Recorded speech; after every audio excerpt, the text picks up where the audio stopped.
have the biggest 2.2 billion COVID doses. We talked about DigiLocker, we talked about Umang, we talked about Diksha on education, Swayam, multiple platforms, agriculture. We talked about multiple platforms which have come in agriculture, and there was a lot of reception. They were receptive that we should look at how we could. Similarly, on cyber security, we talked about that how we are as common citizens, people are facing a lot of issues on cyber security. A lot of frauds keep happening. They don't know how to do. So cyber security, maybe we should also exchange information and share good practices which are being followed in different parts of the world.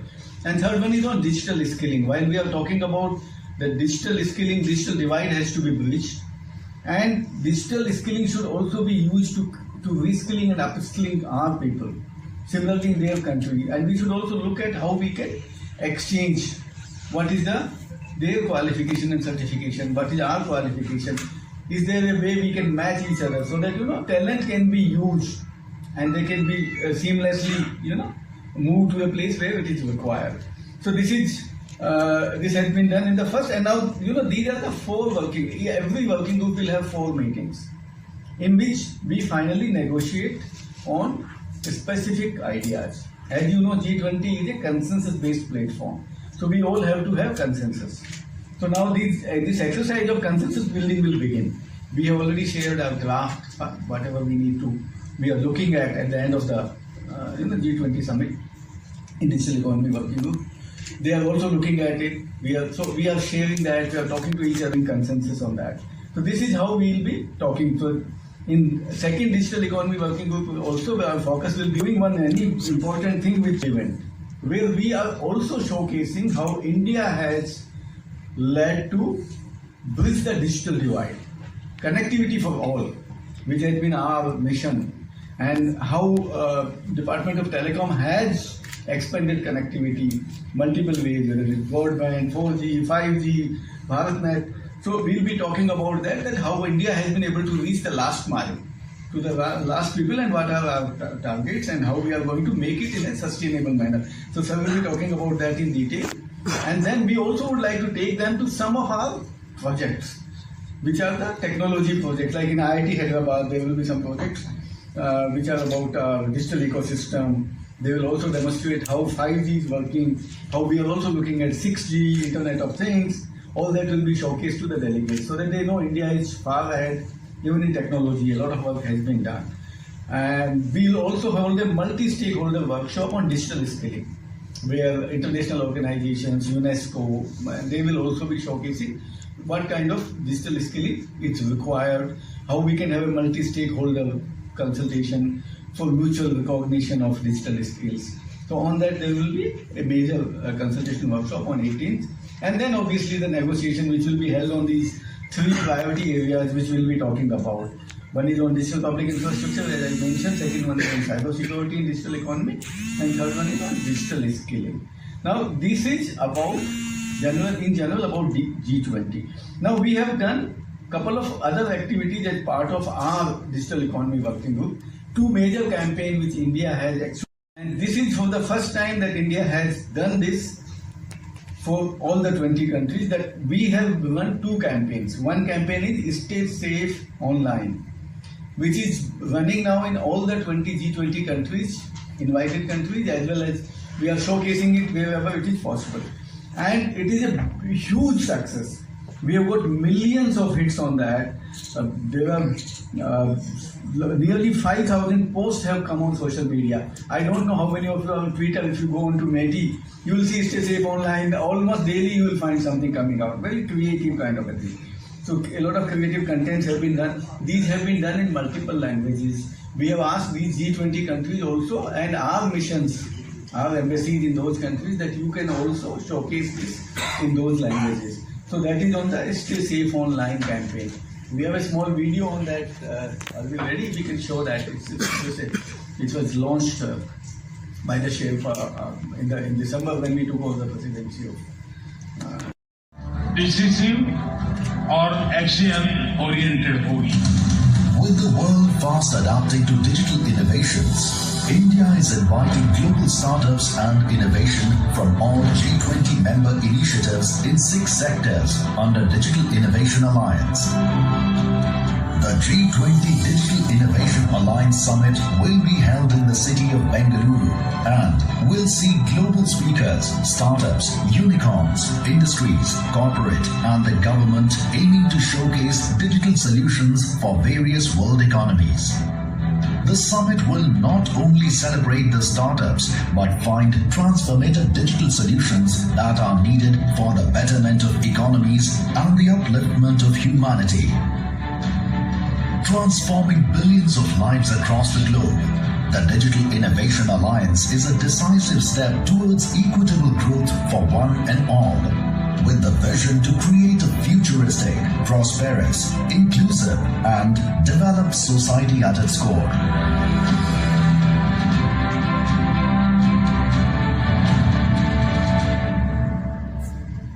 Thank you.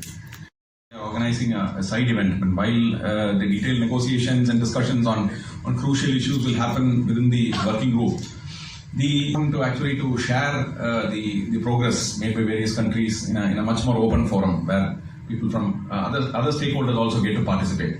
So tomorrow, I think we have a day-long session where all these very critical topics.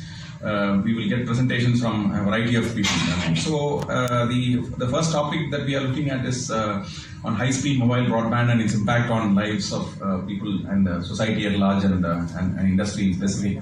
Because essentially, I think the launch of multiple mechanisms of connectivity, which includes 5G, includes things like optic fiber communication, satellite communication, LEO and MEO broadband satellite communication. So a lot of exciting developments have been happening the last several years. So while all this happened, there is still the question of a set of people who are unreached by communication.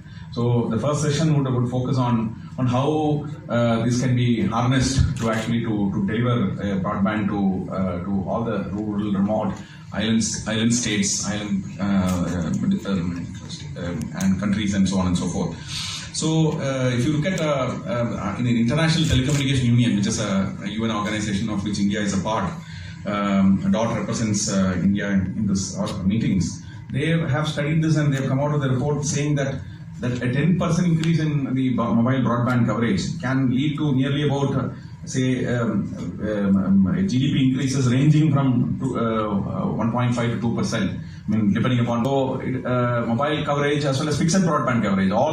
In fact, fixed broadband coverage can accelerate your GDP by as much as 1.5%. So, connectivity is a form of triggering the growth of the economy. So I think this is the theme of the first session, where we have a number of very important presentations to be made by officials from the government of Singapore, from World Bank, from GSMA, and from the Department of Telecommunications. So the focus would be on how to use how to build digital infrastructure and also how to harness that for the public at large. And essentially, because here there is an issue of how you establish networks and use them in a very inclusive manner, across the various diverse geographies. Because the G20 itself is a very diverse group of countries, which have got different experiences, different kinds of terrain, and so on and so forth. Now, the second panel will focus on a very important consequence of digital inclusion, which I just mentioned. So, essentially, I think if you look at the global statistics, only about 55% of the world is connected by mobile broadband, which means that we have still a long way to go before the last man on the planet gets connected. So it's a very challenging task, and therefore, I guess the question of how government policy can be harnessed to actually to enable connectivity to the last man in the pyramid, or the bottom of the pyramid, is the biggest challenge. So in India, for instance, and we have the Universal Services Obligation Fund, which is operated by the Department of Telecom, which we use to launch a variety of projects. India's experience in the cabinet recently last year cleared a 4G saturation project, where I think nearly about 30,000 villages which are uncovered by 4G will get the connectivity. Similarly, we have a BharatNet project which is going to reach nearly about 2.6 lakh gram panchayats, and thereafter all the rest of the villages. So there are a number of experiences across the world. In fact, many countries, most of the the ITU countries have a Universal Service Obligation Fund. So I think there is a great deal of experience which can be shared across the board. So tomorrow we have a special advisor from the International Telecommunication Union. You have the CEO from CDOT. We have a representative from the Department of Communications of the Government of South Africa, and ISPs and so on and so forth. So, for instance, CDOT, which has developed a 4G core. I think for the first time, after maybe 2 decades, CDOT is back in the news it started its journey by launching India's first digital exchange in the 90s. And then now they are back in the business by launching an industry-grade, a carrier-grade 4G core. And now they are also launched a 5G NSA core, and by end of this year, they will have a 5G SA core as well. So these kind of technology developments are also very important, because essentially technology has to be affordable. So I think this session will also look at affordable technologies that can be developed by the countries. Not necessarily become consumers of technology, leading to outflow of foreign exchange. The third panel is focusing on a very, very important topic. The G20 considers climate change as a very important topic, and as a consequence of that, becoming energy efficient and providing green solutions to whatever we do is going to be very, very critical. And let me also say that since digital economy will become overarching, how green the digital economy will be in the years to come is going to determine how energy efficient we are going to be, how we are going to mitigate climate change and ensure that climate crises are averted. So therefore, all these technologies, data centers, for instance, or the 5G and the 5G technology and 6G going forward, all of them, how they will become energy efficient and how they will become leave a very little carbon footprint is going to be the challenge. So tomorrow, I think in session 3, we'll have people from the environment sector, people from data centers, like Amazon, and then ITU is also going to talk about that. The government of Brazil is also going to talk about the initiatives they take, and Airtel will be there. So a number of companies, organizations will be there tomorrow to talk about the initiatives that we are going to take. We have been taking on the green telecom business. Essentially, if you look at it, 5G is a big step forward in becoming more energy efficient compared to 4G or 3G or 2G for that matter. But then we have got harder targets to achieve, especially given that the Honorable Prime Minister has announced the goal of energy independence by 2047 and net zero by 2070. So which means these are very important targets, and each of the countries have set up a target for net zero. And I'm sure that all this green digital economy business will also converge into this overall this thing. And in the afternoon, as Alkesh mentioned, I think there will be a visit to IIT Hyderabad. IIT Hyderabad. IIT Hyderabad has done phenomenal work. In fact, we're very proud to say that 5GI, I think, which is an innovation which has happened from India, I think, which has finally got accepted into the release 17 of the 3GPP mobile services standards, is a standard from a developing country perspective on how to make mobile base stations cover a larger area, and make the capital intensity of telecom networks lesser, because from a developing country perspective, we need to make telecom less capital intensive than before. So therefore, 5GI's contribution and acceptance into the release 17 is a landmark. And Professor Kiran Kuchi, who is leading the pack there, has done outstanding work. In fact, they are also doing fantastic work in 6G. I think they have a 6G MIMO being demonstrated tomorrow, a 5G base station working on millimeter wave, and a number of other initiatives like networked swarm drones and so on. And so the phenomenal work is being done, not only in the IIT Hyderabad, but also by the telecom startups, the digital startups which MeitY is promoting, and so on and so forth. And this demonstration of what India can do in terms of developing new intellectual property going forward is something which is which we want to showcase to the G20 countries. And there's a lot of work that can happen in terms of making technology developing country friendly, in terms of being cost effective, being people friendly, friendly to people with less digital literacy skills, and so on and so forth. So this I close. I think tomorrow's seminar, as well as the visit, is definitely will lead to greater collaboration, cooperation, and India has a number of technologies to offer, which can also be exported to like-minded developing countries and developed countries as well. So I think this will afford such an opportunity for showcasing India's technology skills. Thank you. 4G core and 5G NSA by year end. I just wanted to know, is it very cost effective than the other technologies? Because our strength lies there. And the second question would be, I'm expecting the standardization of various digital public infrastructures of various countries. If you, Marshall, may answer this. Is there any effort going on to standardize the digital public infrastructure technologies across the G20 at least? To answer your first question, I think India has always been known to do frugal research. I think because the competitors that we have in the global marketplace all have poured billions. Finalizing, like companies like Jio has already launched its 5G core. Companies like TCS, Infosys, all of them are working on it. So I'm sure that this is going to spark off an Indian solution to the problem. India's IT services are the most cost effective in the world. That's why we are the IT services capital. And I'm sure that graduation to these kind of technologies will provide the boost to actually move into the product segment as well, I think. India has done it. There are a couple of unique features which are not there in other parts of the world. One is India's digital public infrastructure is open source. Our platforms are open source, open architecture, interoperable. We have done it at scale and we have done it at economy. Now these are our unique USPs. So when we are talking to the other economies, our focus will be that how we can create open standards, basically, so that interoperability becomes that much better. People are it's easy to share.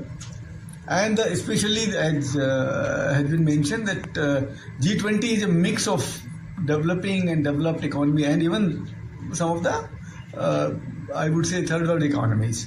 Now, to take them all together, we also have to look at how the LMIC, the low and middle income economies, how will they become part of this unique system? Because nobody should be left behind. That is the objective.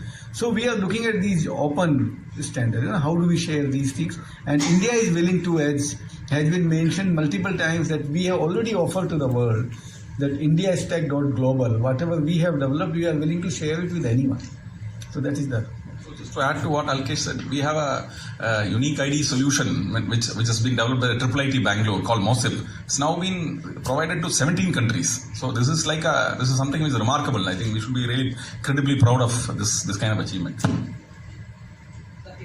Already been floated and the work for installing the passive infrastructure is on. So we hope that by end of this year we'll probably cover a lot of that. Cousin culture and all other things.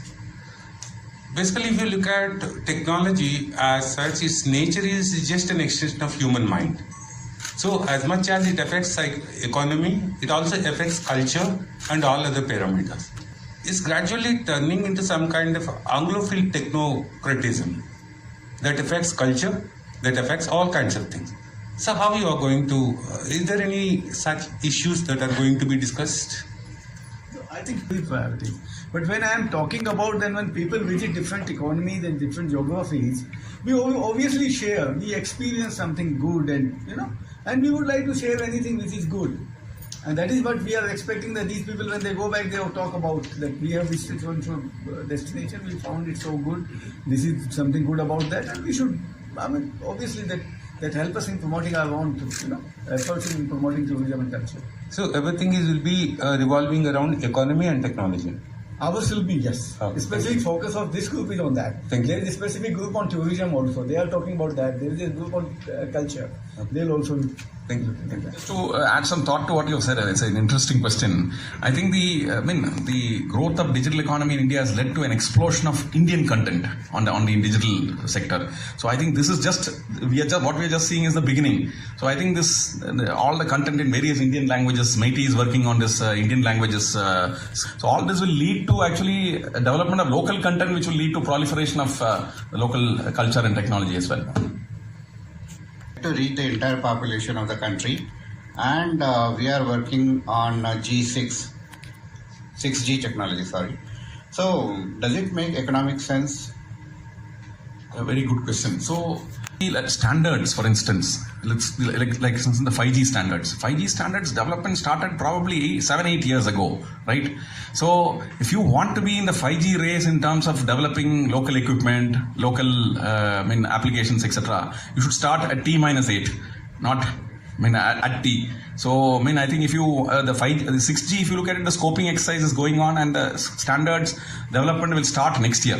So, the global method is that local technologies are put into standards, into what is called as standard essential patents. So we should, by now, I think we should be developing those patents which can be embedded into the technology, and then we'll receive royalties later on, I think once the products are built. So it's very important for India to actually work early in the curve, while new technologies are coming up. So I think, like for instance, 5G, I just point out the example of 5GI. I think it's a low mobility, large coverage cell technology.